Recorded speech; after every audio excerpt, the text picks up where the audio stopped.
Thank you. Good afternoon, ladies and gentlemen. Welcome back to the Housing and Real Property Subcommittee. For the information of all of you, I'll be here all week. All right, this evening, we're going to discuss one bill, one piece of legislation, and we're going to discuss HB 861. And the amendments to HB 861 were sent out this morning, as well as a reprint of 861 with the amendments added into it.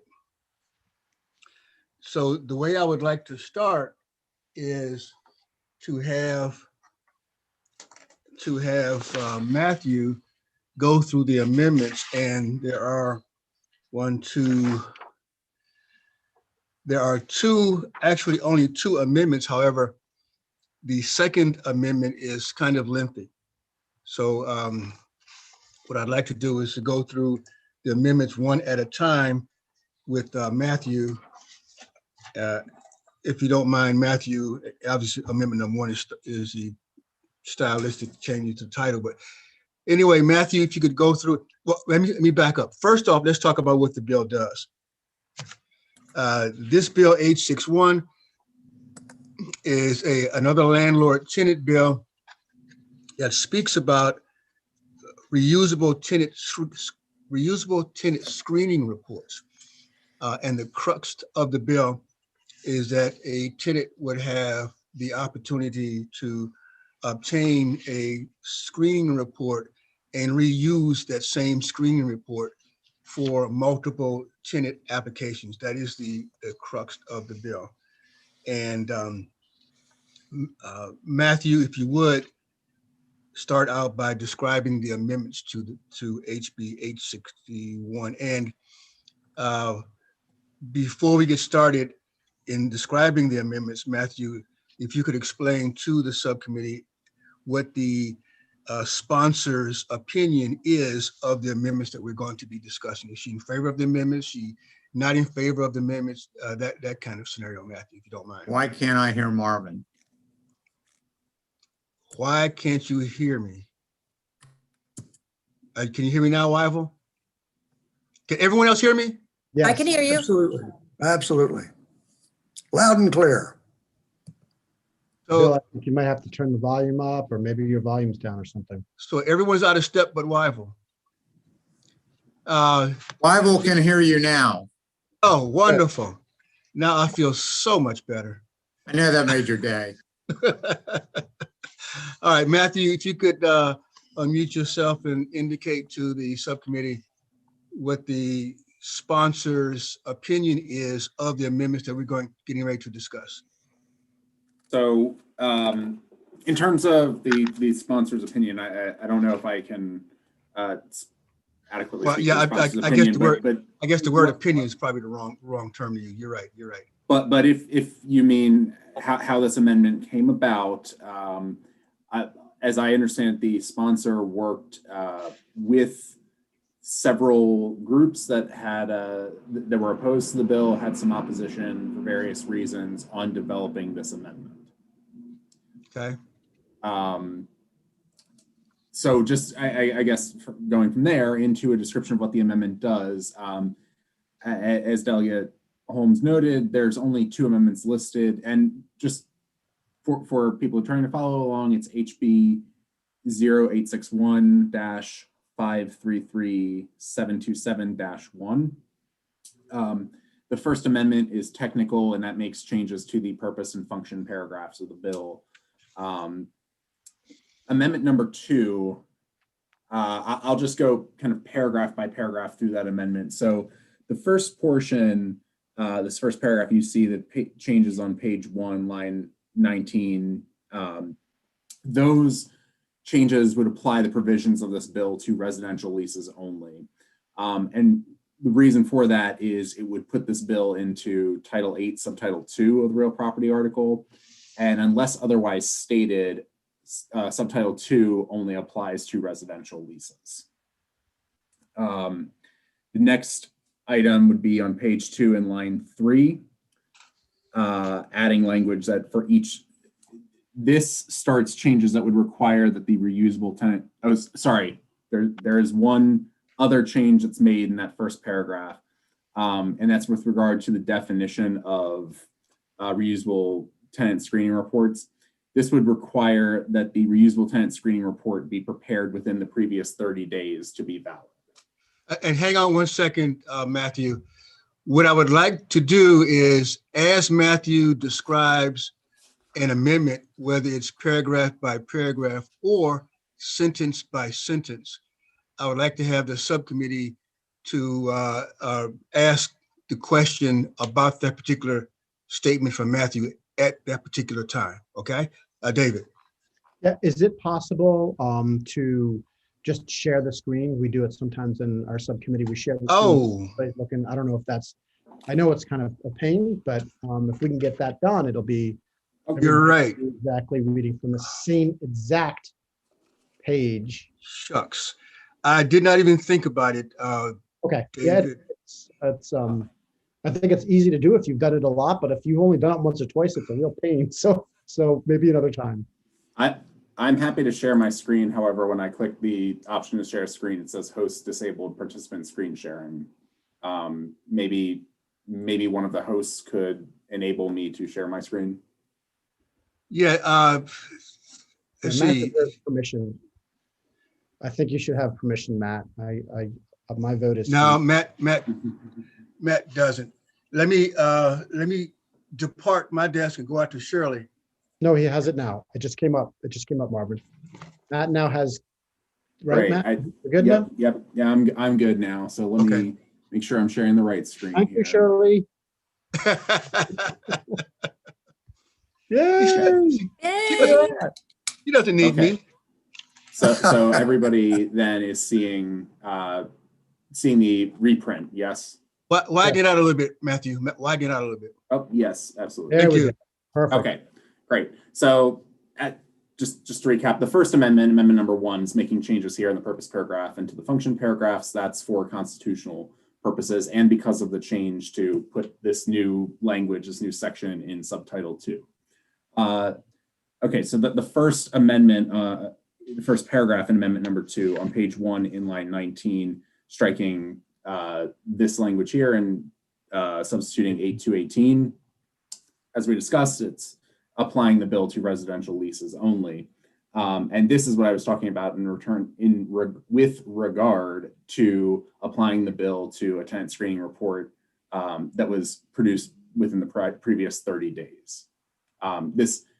A tenant screening report, the bill is about the use of tenant screening reports, and a tenant screening report by definition with the amendment would have to be one that's prepared within the previous 30 days.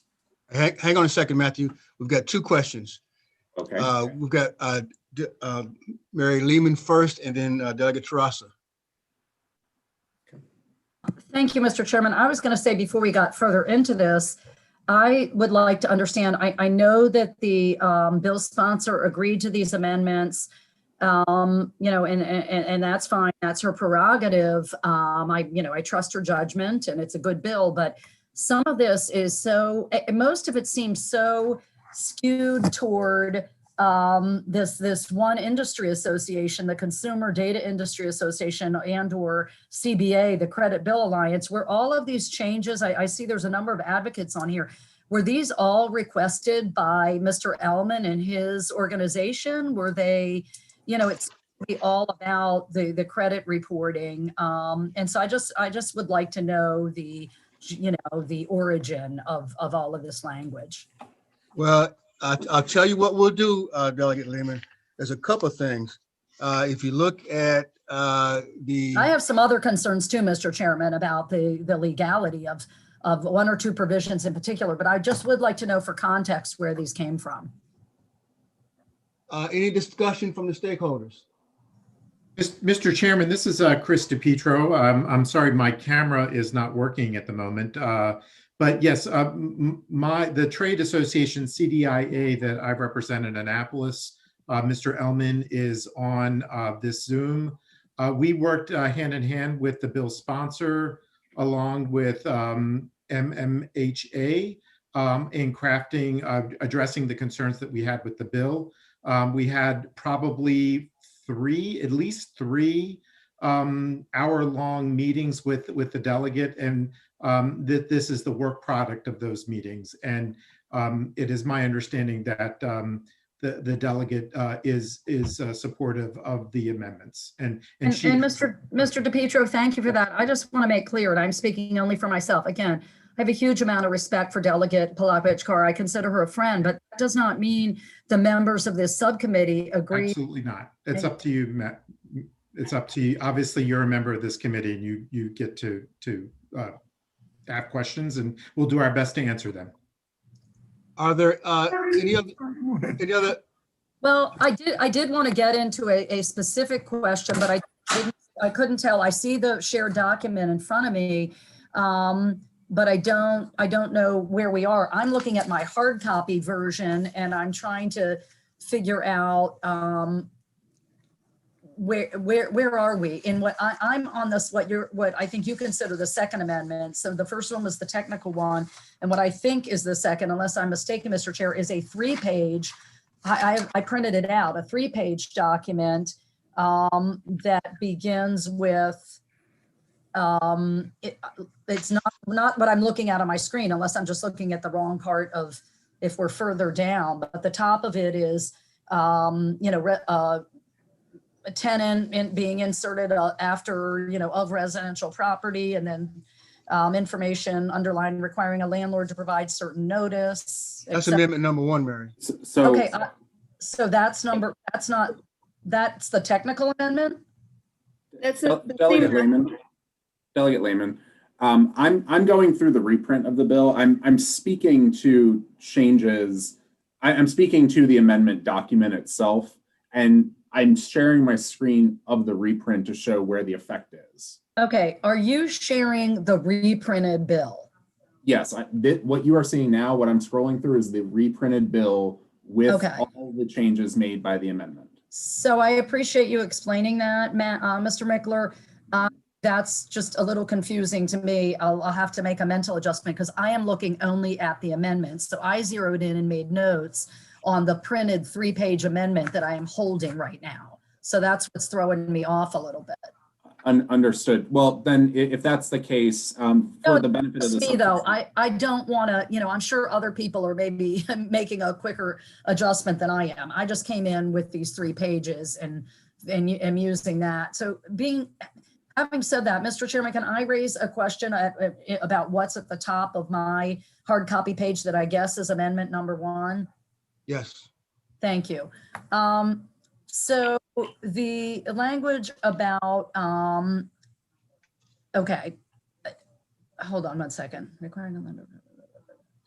Okay, no, I have a question that I guess is further in about a tenant certifying something they said and wanted to know what that meant. So never mind, Mr. Mickler, just go ahead and I'll kind of, look at your interdelineated copy physically with my amendments in my hand. So I'm sorry, go ahead. Okay.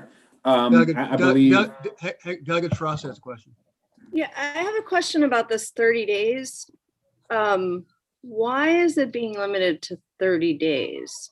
So before this, I gather that, is that typical that a report can only be used for 30 days? Oh, no, that was on the first page. Yeah, it was on Yes. So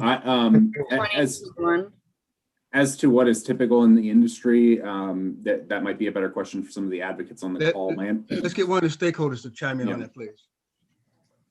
Yeah, thank you, Mr. Chair. This is Eric Ellman with the Consumer Data Industry Association.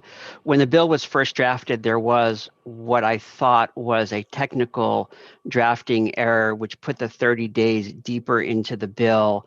And I think the intent of the sponsor which is in accord with the Washington law upon which this bill is based, is 30 days. And there you see in B1, that 30 days, I believe, should have been at the top in the definition of a transferable screening report, which what I believe was the sponsor's intent. Again, it's the only other state that has a law like this is Washington, and I think the decision was made to move it up into the definition of a reusable screening report. Okay, And if wait, you I take- understood, I understood the take- first, sorry. Go ahead. I understood the first part of what you said, but what do you mean we're the only other state that has this? The only state that the only state in the country that has a transferable screening Oh, report okay. law is Washington. But the 30 days, it was already in the bill. Right, it's on page 2, at the top of page 2. I got it, it- okay, yeah, So it was just taken from page 2 okay, that helps, thank you, I and put appreciate onto it. page 1. Chairman. Yeah. Okay, thank you. All right. That's Delegate for the original. Levy, you still have another question? Your hand is still up. Mr. Chairman, Delegate Silberti. thank you. Am I to assume that if I have a place to rent, which I don't at this time, but if I do, and I'm looking at a potential tenant, the only avenue I have to review the credit is 30 days? I can't go back to 45 or 70? No, that's not what this says, Delegate Silberti. That 30 days doesn't take you a backward look at 30 days. It says that the report that the tenant is providing to you to rent that house that you have is a report that has been prepared within 30 days. Am I correct in that language, Matthew? Yes, that was my understanding. What's currently in the bill reads a consumer credit report prepared by a consumer reporting agency within the previous 30 days, but that would look back to the period that's allowable under the law. Would that report within the 30 days have the tenant's record over the last, say, 2 months or 3 months? Yes. That report would have all of the requisite data that is within the next 2 or 3 pages of the bill. Matthew? Well, if he has been brought in, he or she's been brought into court for failure to pay rent, that would show up. Let me, Mr. Elman, I think is it Hellman? Elman, where are you, sir? I can't see. I'm you. right here, Mr. Elman, Chair. so can you respond to Delegate Silberti's question? Because typically Sure. when you go to court, go ahead. The point of this this reusable tenant screening report is to allow a tenant within a 30-day window to take the tenant screening report that's issued on day 1 by landlord 1 and have that available through an online portal from day 1 through day 30. That consumer report that's generated on day 1 will have all of the information on that tenant screening report, generally speaking, mostly speaking, from the previous 7 years. Okay, very good. Of course, Right? once you get a tenant into your property and they start to fall back on the rent, it takes almost forever, especially in Montgomery County, to evict them. I mean, I've seen that movie, believe me. Yeah, that's a different, that I part know. you're discussing now is totally Okay. different than what this is about. Moving on. Different Don't cinema. mind, if you don't mind.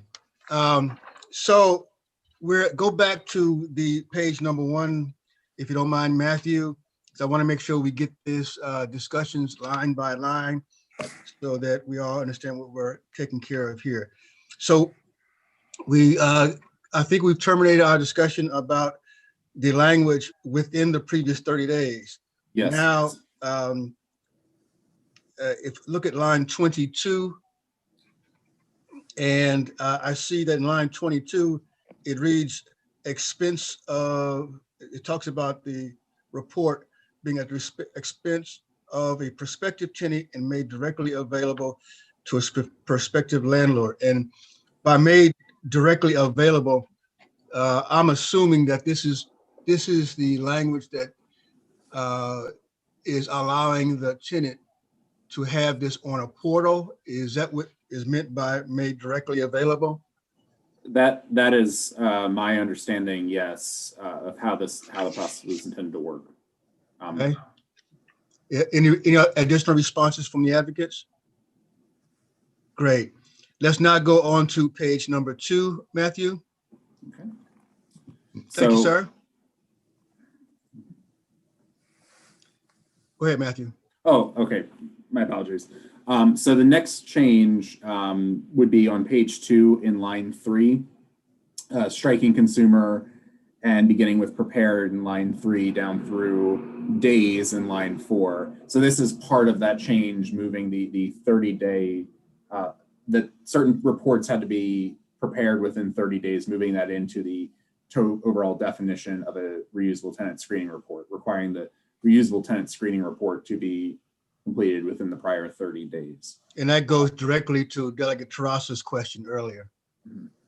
All right. And I apologize, because typically these amendments would be drafted in a different format if I did them for the benefit of the committee. Then this is more of the typical amendment office style, which is not wrong, just different. So in line 4, in line 5, after 2, inserting this language here: for each jurisdiction indicated as a prior residence of the prospective tenant, regardless of whether the residence is reported by the prospective tenant or by a consumer reporting agency, preparing a consumer report on these specific elements here, which would be a comprehensive criminal history. Hang on for a second there, Matthew. Let's go back to line number 5. Make sure everyone is up. It was okay with that. Now, when you say for each jurisdiction indicated, that would be, as an example, the screening report would say Montgomery County or Prince George's County. Is that what you mean by, and that the jurisdiction would be the tenant's current residence? Is that what's meant by the jurisdiction indicated? So as I sit here and review the change and interpret it, it would be where the tenant has indicated they've had a prior residence, or if the tenant for some reason did not include in a report a prior residence that they might have lived at, a report from that jurisdiction as well. Got it. Okay. All right. And so this lead-in applies to a comprehensive criminal history records check of all federal, state, and local charges against and convictions of the prospective tenant over the previous 7 years. That 7-year report. And let's hold up there just to make sure. And the 7 years is, as we can go to any of the stakeholders, 7 years is kind of current law in terms of, or at least current procedures in terms of how these credit reports are done. Is that correct, Mr. Ellman? Ms. Howard, et cetera? It is, Mr. Chair. Okay, continue if you don't mind. I have a question on that. Yes, okay. I'm sorry. And? I didn't have time to get my hand raised quickly enough. Oh. My question on that section is about the aspect of it being charges. If the charges are shown to be without merit and thrown out, and it's somebody just picking on somebody because they don't like them, making charges against them, why should that be included and follow them on these reports forever? Yeah, like I do see a differentiation there between charges and convictions. Can any of the stakeholders provide us any information on that? Mr. Ellman? I can try, Mr. Chair. Under Maryland and federal law, records of arrest are allowed to stay on a consumer report for 7 years. And there are plenty of instances where law requires a report of arrests, and there are places where landlords are interested in records of arrest. So for example, if somebody is arrested for a sex offense or arson, these are things that a landlord would like to know before he or she rents a unit in a building to that person. Hang on, Barry. Hang on, Barry. Barry, hang on, Barry. I think I'm not quite finished, if I could. Yeah, go ahead, Delegate Healy.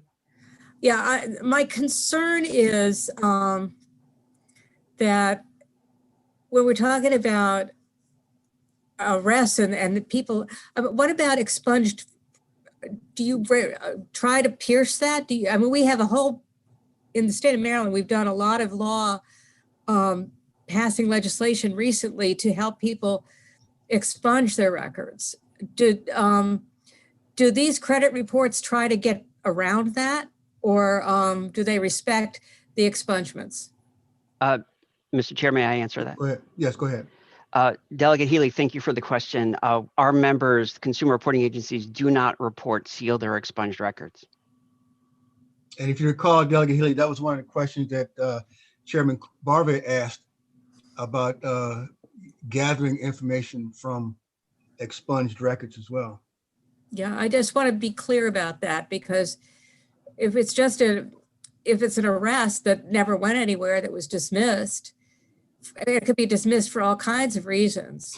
One thing, but I mean, and I think that, I really don't think that should follow somebody, in my opinion, but go ahead, continue. Delegate Lehman, did you have a question? No, I'm grateful to Delegate Healy, and I think she makes an excellent point. The direction that this body is moving in the General Assembly is toward, expungement and giving folks another chance. I do object to those charges. Mr. Ellman, just again, because that has been part of the practice of your industry does not mean we need to continue that. And in fact, I think this bill is an opportunity to stop that. Okay, Delegate Shilliberti asked a question. No. No? I have a question. Delegate Wells? Thank you. No, just kind of similar, echoing Delegate Healy and Lehman. And I have some legislation this year on expungement. But so my question though is, because this does say that it pulls at the state level, could we, I don't know if we have any, I don't know if we could do anything with the federal, but couldn't we make an adjustment to say that for a state record, that if it is a drop charge, that we don't include that? And, if they want to have some exceptions for arson, perhaps we could consider it, but would it be impossible to amend it to just limit so that we can, in terms of where the legislature is moving, at least try to fix that now in this process? Because housing really, it's, there's a significant impact. We know that individuals that have criminal records, employment and housing and access to social services are like the three things that they face significant barriers, and that record is a barrier, even more substantial barrier. So I would be curious to know if we could look at ways to limit at least what's being pulled at the state level in terms of their criminal record. So if I could rephrase your request, is once information is gathered, you're asking if state information could be deleted in terms of charges. Is that what you're asking, Correct. Delegate Wells? Yes. And I don't know the answer to that. When any of the stakeholders weigh in to remove just state information for I guess you're talking about criminal charges, not civil charges? Correct. And I'm not saying take it out completely, but I think though, the fact that it looks like there's no way to pull out currently, that they're not pulling out drop charges, so non-convictions. I understand the concern around arson and sexual violence, but there are other things that would still show up that could still be very detrimental to someone, and it was a non-conviction. I got you, Jen. Go ahead, Mary. So that's what I'm saying. I'm not saying get rid of it completely, but I am saying that, we are trying to reduce the barriers, especially of things that are like maybe not as significant, but if you see that record, then a landlord or a management company will be less likely to rent to you.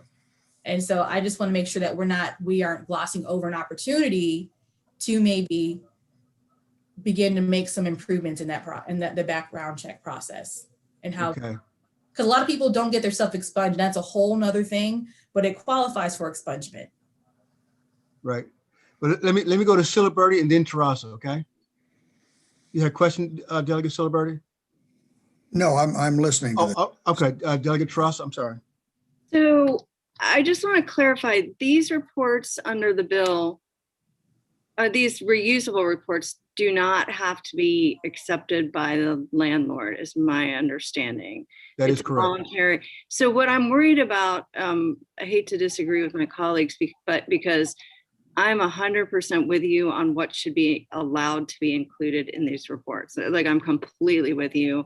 I'm very concerned about the impact of these charges and that type of thing. But what I worry about is if we limit what's in these reports right now, that the landlord may decide not to accept the reusable report and instead go with a regular report. And it may defeat the purpose of the bill, because then they'll just say, no, I'm not going to bother with these reusable reports because they're much more limited. So that would be my concern, unless Matt, am I reading that correctly? Or You are, I can't speak to what a landlord may or may not choose to do, but you're correct in that there is no requirement under the bill for a landlord to accept, a reusable tenant screening report. They do have to, the requirement would be that they'd have to notify whether or not they do accept one, and that we can get to the amendments that were made to that section, such as making a conspicuous posting that, yes, these are accepted, or no, they are not. But outside of that, there's no requirement that they be accepted. so is this information allowed to be included in a report and otherwise, like other Yes. reports that's that my are generally used? So Yes. that's my only concern about making this a more restrictive, that then the landlord would not choose to use this reusable report, which is beneficial, I think, to the tenant. And If we rule that. I really thank you, if I could, Mr. Chairman. I'm very appreciative of Delegate Terraza's weighing in on that, because that I wasn't looking at it completely, and that really makes a big difference. And I think you're right that this bill is about something else, and it's not really about that. It's just, it was one of those things that raised an alarm when I read it. And but I think you're correct that this is really not addressing that at all. That's Work something, on that bill. it's a bigger issue.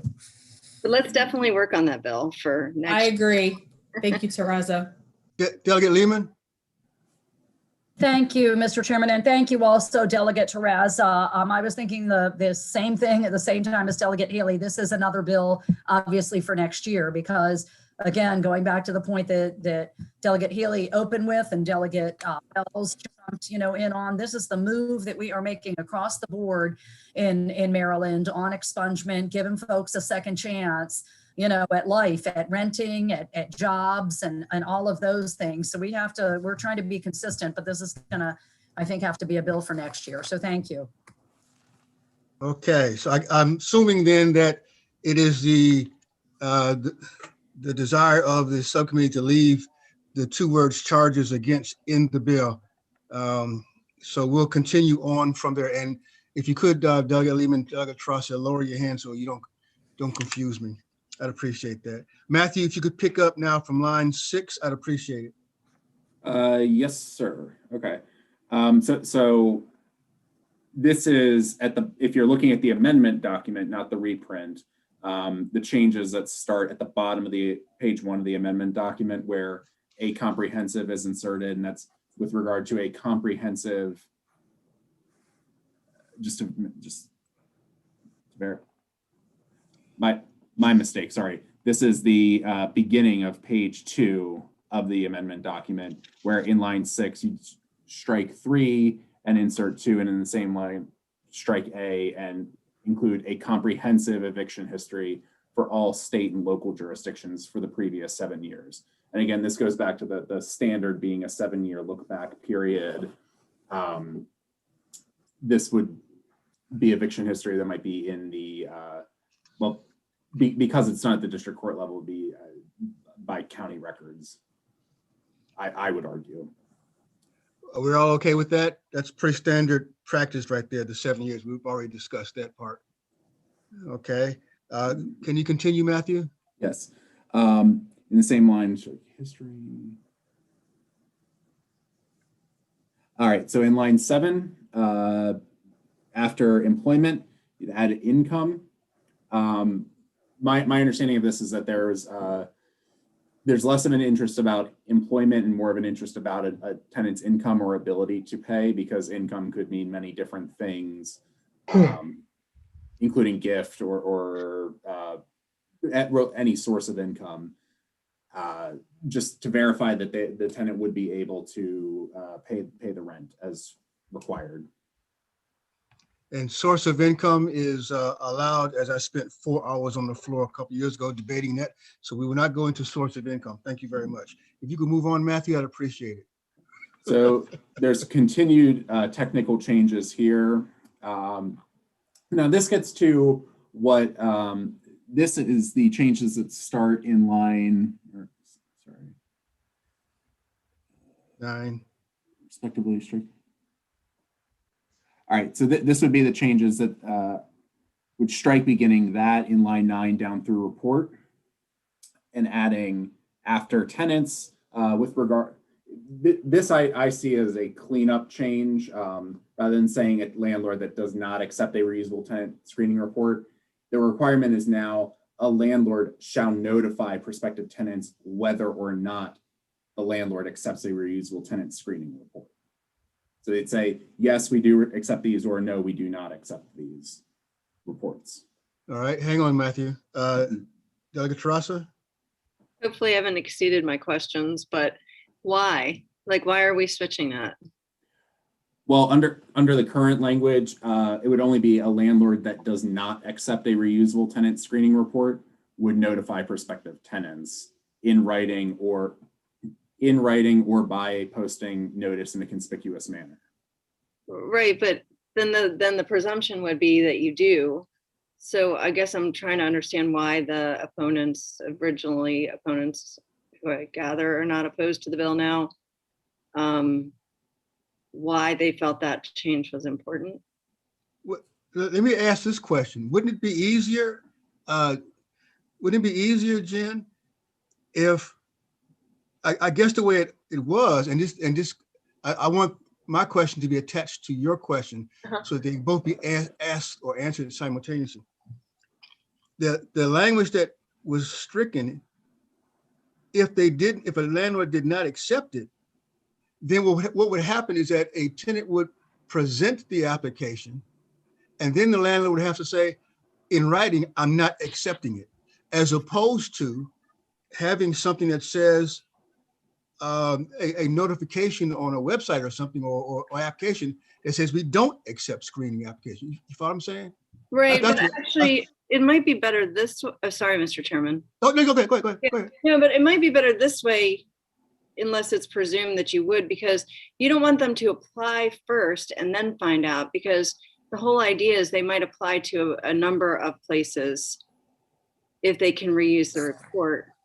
Whereas it's not just a money saving deal. It's I'll go apply to a number of places so I don't have to keep paying for my tenant screening report over and over and over again. And it's my opinion that they would have to do it over and over again without striking the language.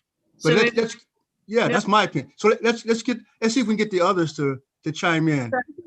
I think maybe this is better language this way. Mr. Chairman. Hang on, let's do it this way. Let's go to Delegate Wells, and then we'll go to Ms. Howard, and then we'll go to Mr. Wiggins. So I guess like initially before it was amended, I was, as I look at it, I would read it as it's more of the landlord has to opt out type of thing, which means that, but then now the language I read it, which opting out can be good, because then that means that the assumption is that they do provide it unless they otherwise disclose that they don't. But now I guess I look at it as, to me, this is being more transparent. And I think it might actually even be more informative to the tenant, because they've right. even known about this as a possible option prior to it for some people. And that was my thought as well. Yeah. But let's go now to Ms. Howard. I think you're exactly right. This language is intended to catch to catch at the outset of the inquiry of the prospective tenant, what the policy of the landlord is. And rather than the other way around, where that happens at the end of the inquiry instead of at the beginning of the inquiry. And Grayson, I think you have you've got some other additional insights on that point. And he's next, Mr. Wiggins. Mr. Chairman. Yeah, Delegate Wells covered it very well, actually. That was Delegate Palakovich Carr's reasoning for changing that language, and we accepted it. Okay. We're good, Jen? Okay, can you lower your hand? Thank you. All right, so now let's go to number 2, please, Matthew. C2, Matthew. Yes, sir. So currently, a landlord that wouldn't accept a reusable screening report would notify the prospective tenants in writing or by posting notice in a conspicuous manner. This change would alter the notice requirement. It would be notice under paragraph 1. So whether or not these reports are accepted, maybe in writing or by posting notice in a conspicuous manner. And then the changes here begin to identify options for that conspicuous posting. Okay. So under the bill as drafted, the notice could be via writing or posting in a conspicuous manner. This fleshes out that idea of what conspicuous manner might be using illustrative examples. Okay, we're all good there? All right, continue on, please, Matthew. And just to note, the stricken language here that a landlord that maintains a website to advertise rental property shall include a statement on the homepage of the website indicating whether the landlord accepts. This requirement to post on the website would be stricken, but notice posted on the homepage of a website becomes one of the options for posting in a conspicuous manner. Okay. D. Yes, so there are no changes to D. That standard is language is introduced in the bill that a prospective tenant that provides a reusable tenant screening report to a landlord that accepts a reusable tenant screening report.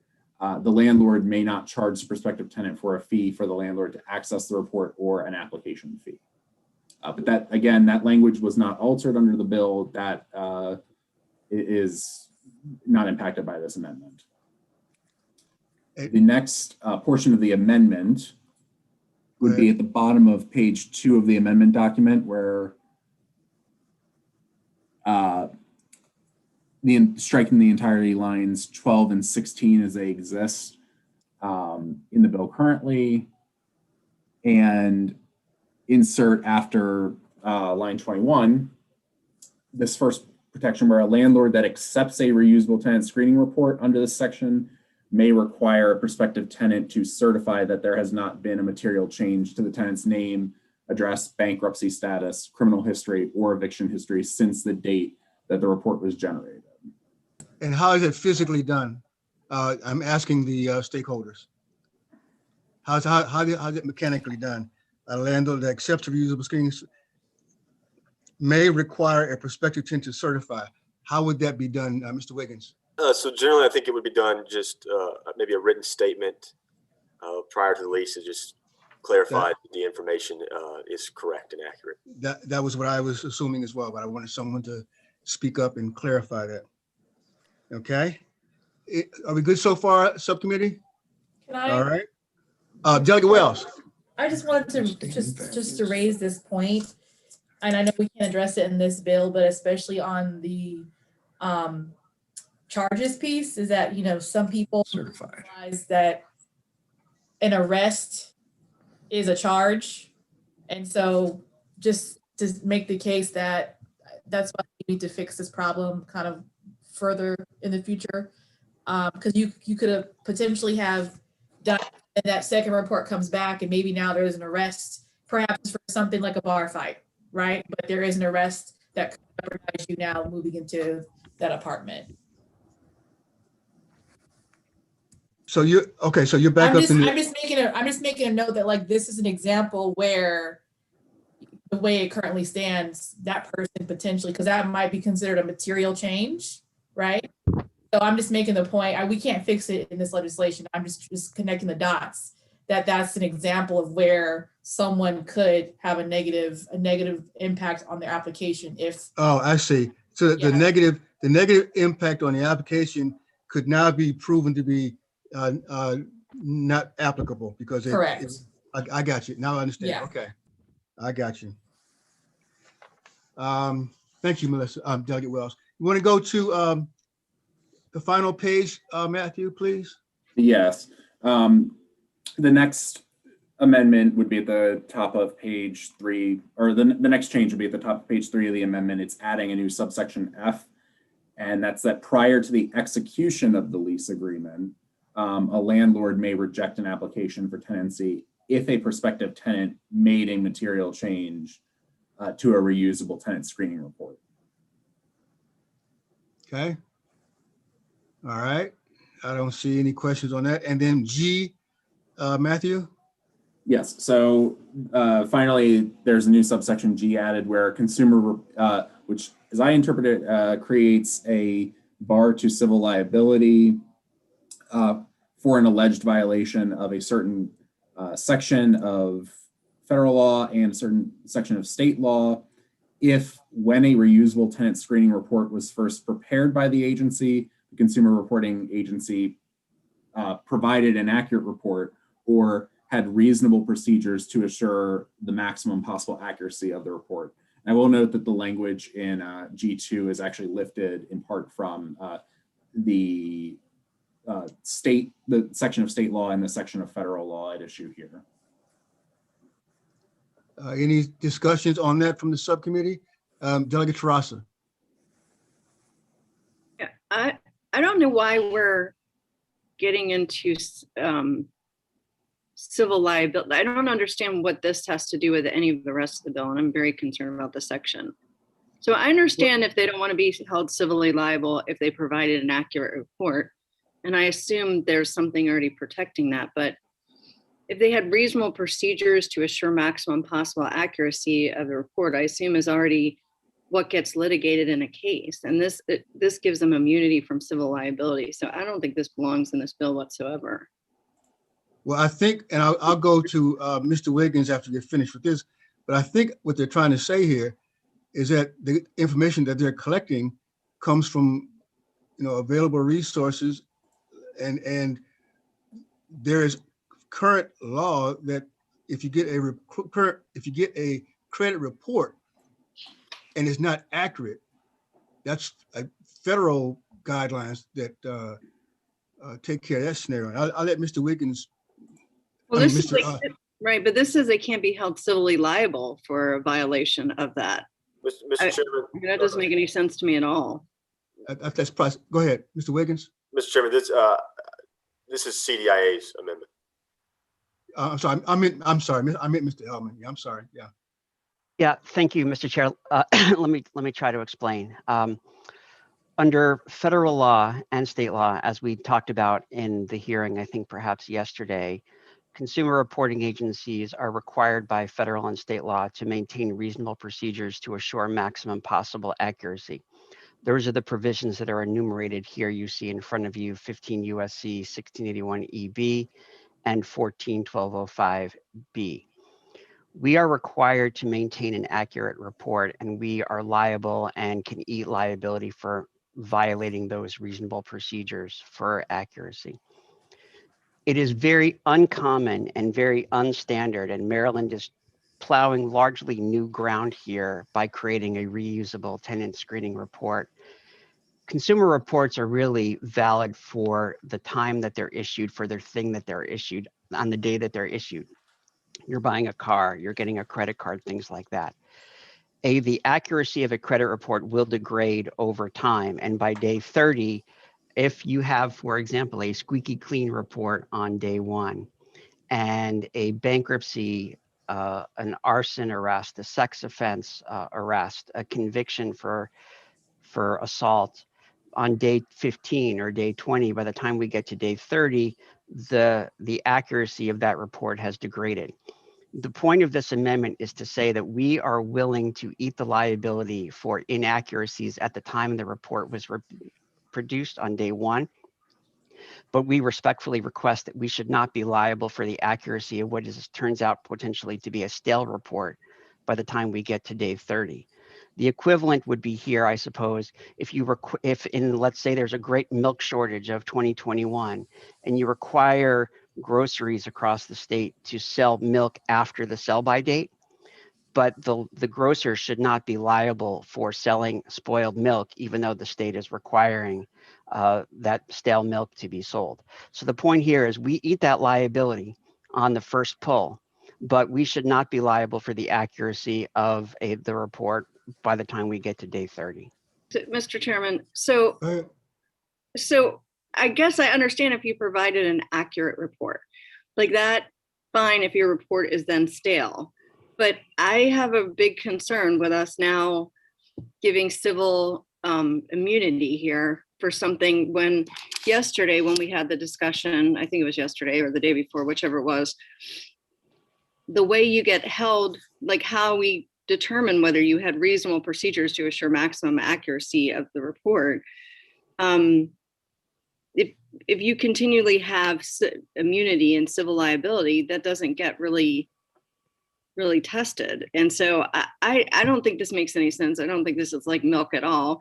I understand if the report becomes stale, fine, as long as it was correct on the day of the that it was issued. But I don't think, and I don't think it's about eating liability. I think you're taking the liability that is part of your industry. Like if you're not correct, that is your liability. So I don't think this belongs in this bill. I don't think we should be doing this. I don't think it makes any difference that we have now.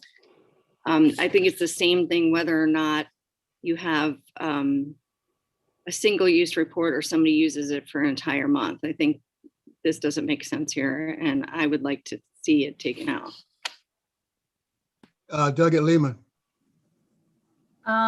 Delegate Terraza expressed my concerns exactly. This is this section G is, basically the way I read it, and I, unlike Delegate Terraza, I did not go to law school. I'm not an attorney. But again, based on the conversation we had around my bill and the points Mr. Ellman raised on preemption and all of that, this is just a carte blanche kind of protection, immunity for his industry. It does not belong in this bill. It doesn't.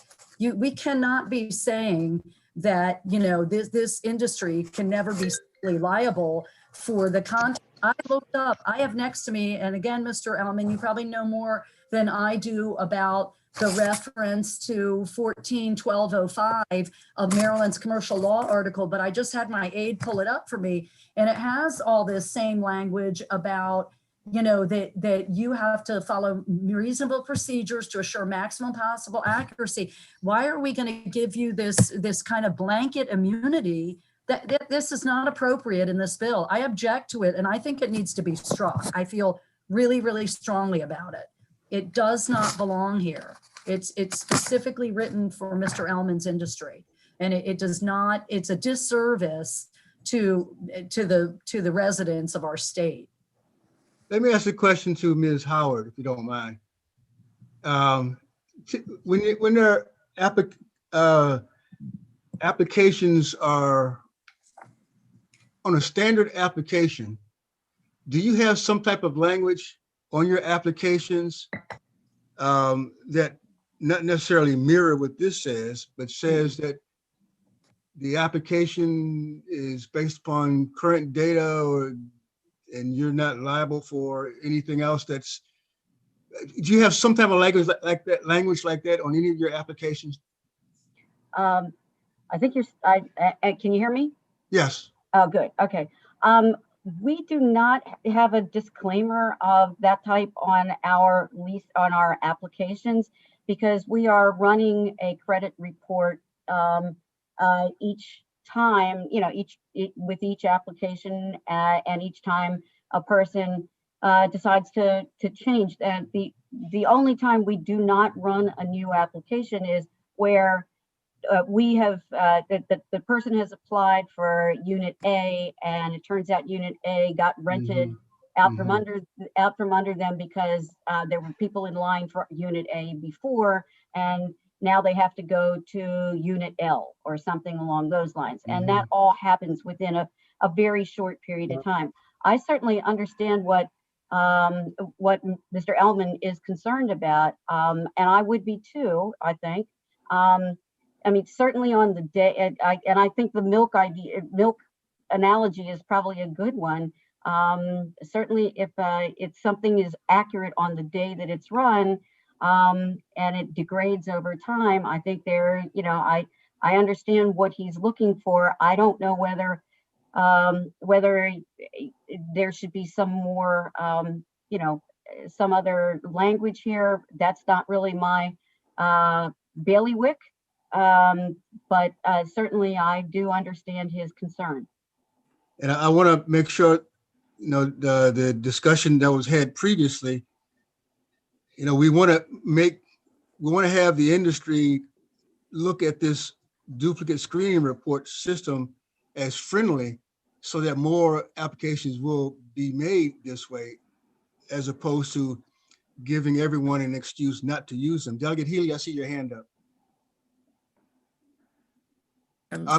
Go ahead. There we go. Okay.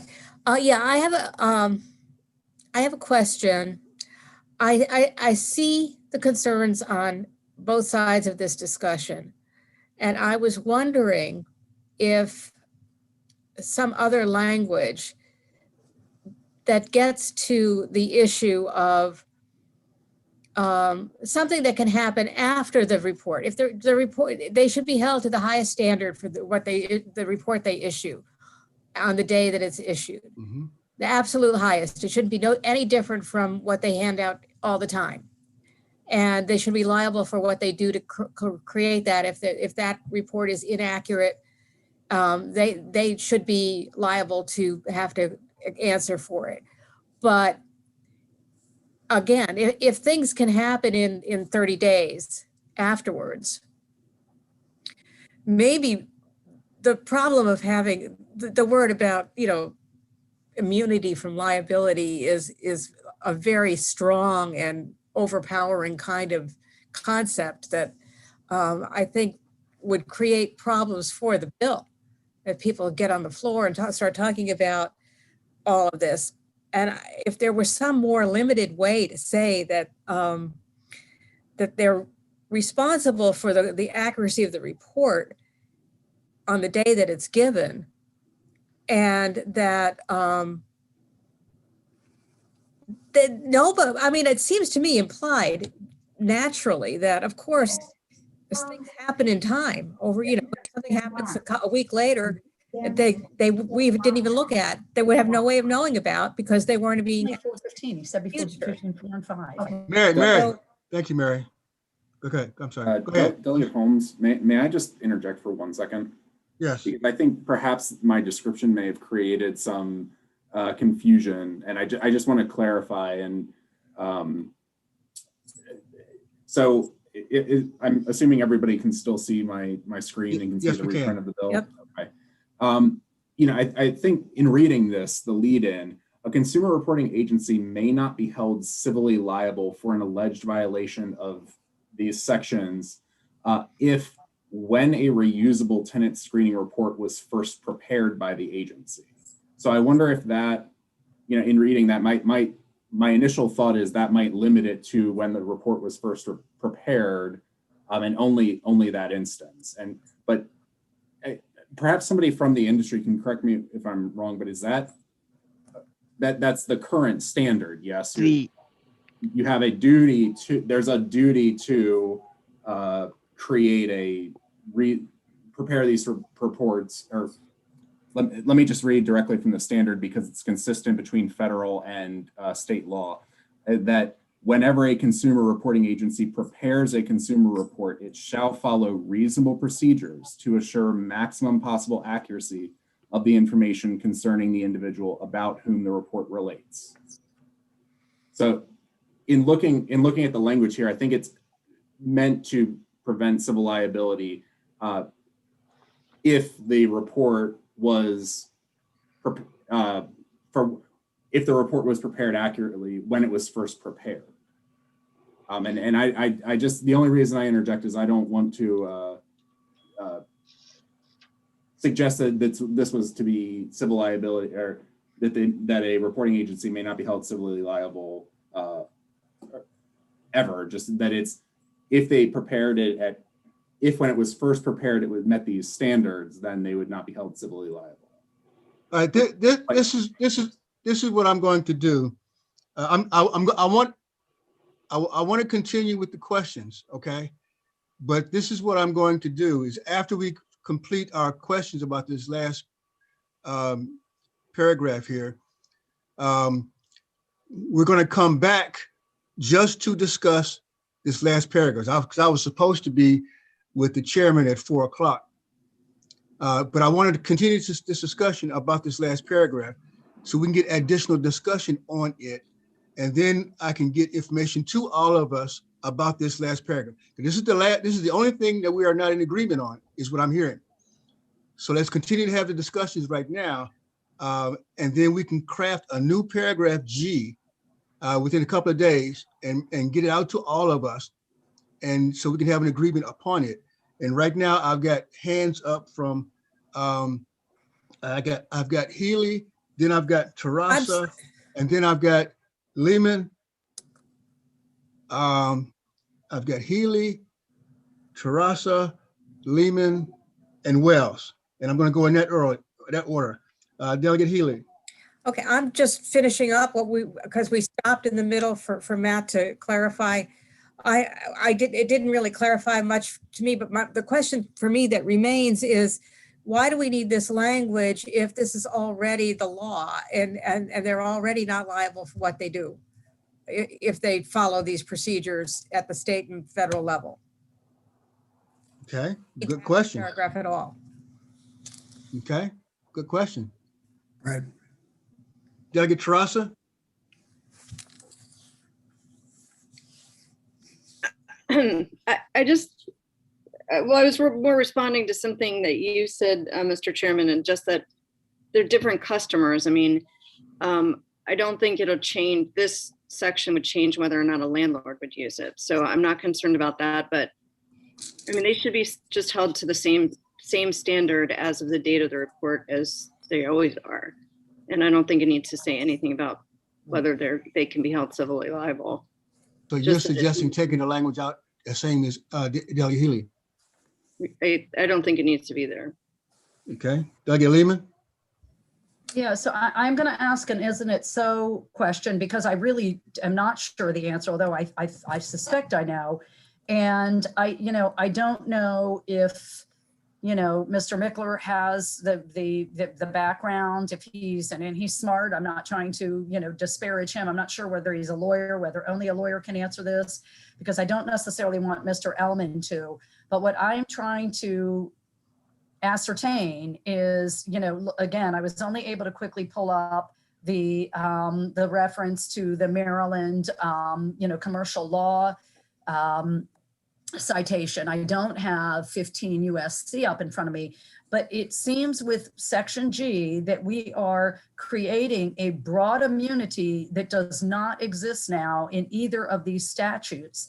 And again, am I correct? Isn't that so? And if it is so, why would we do that? We have no reason to do that. And I agree with Delegate Terrazza. This is me personally. I am not interested in substitute language. I think this needs to be struck. I feel very strongly this needs to be struck. This is like, the old adage about back when I was a reporter on Capitol Hill, where you talked about legislation becoming a Christmas tree for all these goodies that different industries want. There is no reason for this to be in this bill, this Section G, in my mind, at all. Delegate Wells. Sorry, I was processing what Delegate Lehman just shared. So I guess I share the same reservations as those that spoke before me in terms of I think we should strike this section. But I'm trying to understand, I guess if Matt can help me understand this. If it's already in federal law, so now I'm reading it as, I apologize, I'm like mumbling because I'm trying to process all this stuff. But I guess now I'm reading it that under 15 USC, there is something that would apply civilly. And so is this now saying that that would not be applied here in the state of Maryland? Does that make sense? I'm not quite sure I'm saying it correctly, but with this, No, is there a preemption issue here? we certainly could not say that something under federal law wouldn't apply in the state of Maryland. We're subject to the federal laws on this issue. And if there were a potential preemption issue, there is a severability provision that exists in current law in the general provisions article, that as a general rule, if there were ever an element of a piece of legislation that was, or of a statute that was found to be unconstitutional or preempted, that portion of the law would be read out, to have no effect. What I'm looking at here, when I read 15 U.S. Code 1681E, subsection B, it speaks to the whenever a consumer reporting agency prepares a consumer report, so that first preparation.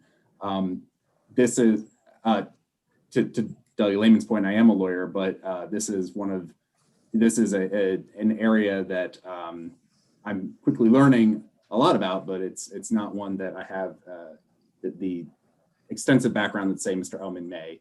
But it speaks to the preparation of a consumer report and shall follow reasonable procedures to assure maximum possible accuracy of the information concerning the individual about whom the report relates. And I would say specific to when the consumer agency is preparing the report, it's held to this standard. And I think that might be part of the issue is after the report's created and things begin to change, what happens? But that's a standard that doesn't appear to be anticipated by this language or the language under the state code. That after the fact, when the report begins to age, if you will. Okay, got you. Yeah, I think generally, I guess my thought is anything that absolves someone of civil liability, I think requires significant scrutiny. And I just don't think that we have the time to do that here. And I think that there's a lot more layers to this. And I feel like there's just a lot of things to unpack. So I feel like we should, for the sake of the bill to continue, I think that we should remove this section. That's my opinion. DFH. I'm not sure the best way to proceed. I'll just tell you what I'm comfortable with. And I think that when the report is issued at that point, then there's civil liability. There should be civil liability for that report when it's issued. Like, I think that makes sense. If they're going to issue the report and they're going to say that this is what's accurate, then there should be the opportunity for civil liability. They should be responsible for it. And I'm not sure how we do it, but after that, I totally get it. Like, everything changes. It's only as good as the minute that it came off of the printer, right? So that's what I have to say. And I'm not sure the best way to proceed with it, but I don't think that I think that there should be some civil liability up until the point that it's printed. Again, after it's printed, the next day or the day after that, all kinds of things can change, and there's no reason they should be held liable for the change in between, but they should be held accountable for what was done the day before those changes, if that makes sense. It does. It truly does make sense. And I think that in my opinion, I think that's what the intent of G was supposed to be. That's what I think the intent was supposed to be. Apparently it didn't come across that way, but I think. Sorry, I didn't mean to interrupt Delegate Holmes. Yeah, but anyway, Let me go with Delegate Lehman and then Matthew. No, Delegate Lehman? Let me just ask real quickly. So are we trying to wrap this up today then, Mr. Chair, or not? No. I'm good. Like I said earlier, I want to get comments. The only thing we all don't agree on right now Totally is unacceptable. paragraph G, right? Everything else we have an agreement on. So Yeah, all I wanted to, I'm sorry. No, I'm going down. That's totally unacceptable to Delegate Zero. Birdie, and he's going down somewhere. I don't know where he's I going. don't know where Barry's going. So what I wanted to do in closing this is I wanted to get everyone's comments on G. Then we're going to hold the bill, and then we're going to come back for discussion at a later point on G. That's where I wanted to get to. Okay. Fix. All right. Okay. Any additional discussions on this last paragraph, G? No, seeing none. All right, so I'm gonna send you guys a text message at some point after I can have a discussion with the sponsor. And I think I have a lot of input from all of the subcommittee members. So we're gonna, I and Matthew and some others, and have a discussion with the sponsor and see what we can do with G. And then after that, we'll be done with this bill. Okay. Thank you. Thank you. All right, ladies and gentlemen, I appreciate your time. And we'll like I said earlier, I'll be here all week. Take care. Bye-bye. Bye-bye.